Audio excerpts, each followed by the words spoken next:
ध्रुव माँ, आप इतनी चिंता क्यों कर रही हैं? क्या आपको मुझ पर भरोसा नहीं है? सुमित्रा, हाँ है, तभी तो तुझे ढूंढने के लिए नहीं आई। और तब ध्रुव ने अपनी माँ की आंखें बंद कर दीं। ध्रुव माँ, आंखें खोलना मत। सुमित्रा, अब दिखाएगा भी या सिर्फ कहता ही रहेगा? और तब ध्रुव ने अपनी माँ के सामने अपनी स्टोरेज अंगूठी में से खाने की चीज़ों से लेकर अपनी माँ के लिए लाए नए कपड़े भी रख दिए। ध्रुव माँ, अब आप अपनी आंखें खोल सकती हैं। और जब सुमित्रा ने अपनी आंखें खोलीं तो उसे देखकर वो हैरान थी। तब सुमित्रा किसी बात से घबरा गई और ध्रुव का हाथ अपने सिर पर रख दिया। सुमित्रा, मेरी कसम खा कि तूने चोरी जैसी कोई भी चीज़ नहीं की है। ध्रुव अपनी माँ की नादानी को देखकर हंसा। ध्रुव माँ, मैं आपकी कसम खा के कहता हूँ, ये जो भी सामान है वो सब मैंने अपनी मेहनत के पैसे कमाकर खरीदा है। सुमित्रा, क्या तू सच बोल रहा है? ध्रुव, हाँ माँ, कभी तो मेरे ऊपर भरोसा कर लिया करो।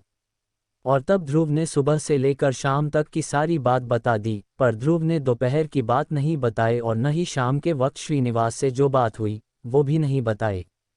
और देखते ही देखते ध्रुव के कुछ दिन ऐसे ही बीते। वो रोज रूनी के घर जाता और उस तिलिस्मी बीस्ट की रखवाली के साथ अपने अभ्यास को करता था। ऐसे ही ध्रुव को 2 हफ्ते बीत गए थे। दिन के वक्त जब ध्रुव अभ्यास कर रहा था तब ध्रुव को योकुंडो की आवाज़ सुनाई दी। योकुंडो, ध्रुव, सी एरिया में आओ। और तब ध्रुव ये सुनकर वही उस तिलिस्मी बीस्ट के पिंजरे के पास जाकर बैठा और कुछ ही देर में सी एरिया में पहुंच गया। तब योकुंडो, मुबारक हो ध्रुव, तुम मार्शल आर्ट में माहिर हो गए हो। अब से तुम ध्यान लगाकर अपनी स्टार रैंक बढ़ाने की कोशिश के साथ तकनीक भी सीख सकते हो। योकुंडो, तुम तकनीक के बारे में तो जानते ही होगे। ध्रुव, हाँ, मैं जानता हूँ। योकुंडो, क्या तुम तकनीक की रैंक के बारे में जानते हो? ध्रुव, नहीं, पर तकनीक तो तकनीक है, उसमें रैंक की क्या ज़रूरत है? योकुंडो, ज़रूरत है। तुम जानते हो, जब एक शक्तिशाली योद्धा ने एक नई तकनीक को जन्म दिया तब उसकी वो तकनीक काफ़ी ज़्यादा शक्तिशाली थी। इसे देखकर उस योद्धा को तकनीक की रैंक बनाने का विचार आया। उस योद्धा ने वैसे तो कई रैंक बनाई, पर इस दुनिया में सबके सामने 3 रैंक की तकनीक आई है, जिनमें भी 3 लेवल हैं, पहली लो लेवल, दूसरी मिडिल लेवल और तीसरी हाई लेवल। ध्रुव, पर उस योद्धा का क्या हुआ जिसने ये किया था? योकुंडो, ये बात इतनी पुरानी है कि धीरे धीरे ये बात कहीं दबी रह गई है और कोई नहीं जानता उस योद्धा के बारे में, सिवाय इसके कि किसी योद्धा ने ऐसा किया था। योकुंडो, ध्रुव, अब मैं तुम्हें रैंक 1 की हाई लेवल की तकनीक दूंगा, जो आम हाई लेवल की तकनीक से बहुत ज़्यादा ताकतवर है।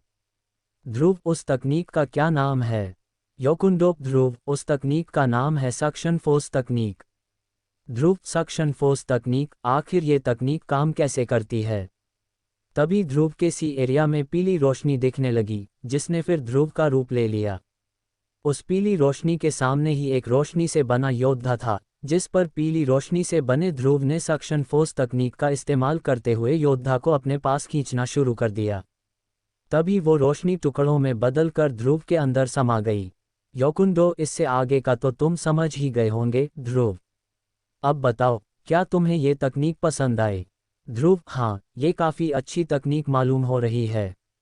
योकुंडो, ध्रुव, जैसे ही तुम सी एरिया से बाहर निकलोगे तो तुम्हारे दिमाग पर कुछ ज़्यादा जोर पड़ेगा, जिससे हो सकता है तुम्हें असहनीय दर्द का भी सामना करना पड़े।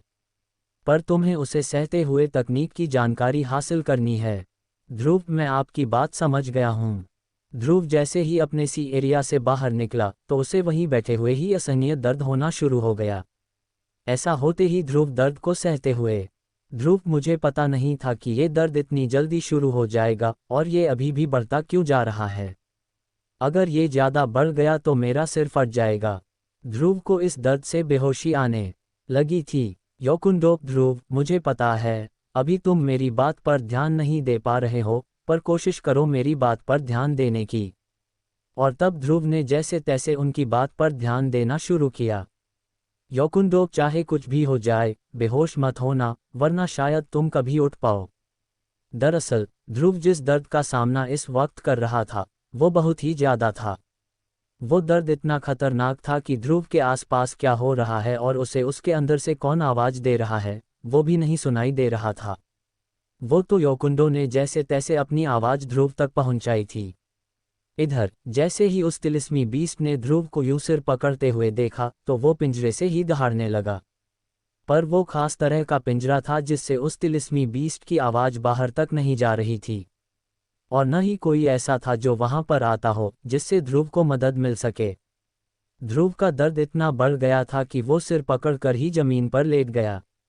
ध्रुव बड़े ही साहस से उस दर्द को झेलने की कोशिश कर रहा था, पर तभी अचानक से धीरे धीरे वो दर्द कम होता गया, और देखते ही देखते कुछ ही देर में वो दर्द जैसे गायब हो गया और ध्रुव को ऐसा लग रहा था जैसे उसे कभी ये दर्द हुआ ही न हो। ध्रुव अपने आप से, अब मेरे पास उस सक्शन फोर्स तकनीक की सारी जानकारी आ चुकी है और अब मैं इसे सीखूंगा। तभी अचानक से ध्रुव को अपने सी एरिया में अपने स्पिरिचुअल रूट बेबी में थोड़ा बदलाव महसूस होने लगा। योकुंडो, ध्रुव जल्दी करो, तुम्हारा लेवल बढ़ रहा है, अभी के अभी अपनी लेवल को पक्का करना शुरू करो। तभी ध्रुव जमीन पर सीधा बैठ गया और ध्यान करते हुए अपने बढ़े हुए रैंक को पक्का करने लगा। आखिर क्या होगा आगे? क्या सच में बड़ी है ध्रुव की रैंक? और क्या ध्रुव को रूनी से अच्छी दोस्ती है या वानी से? और कौन है वानी और उसकी रैंक क्या है? क्या रुतबा है रूनी के परिवार का इस शहर में? अगर आपको इन सभी सवालों के जवाब चाहिए तो बने रहिए मेरे यानी आरजे सिद्धार्थ के साथ, सिर्फ पॉकेट एफएम पर।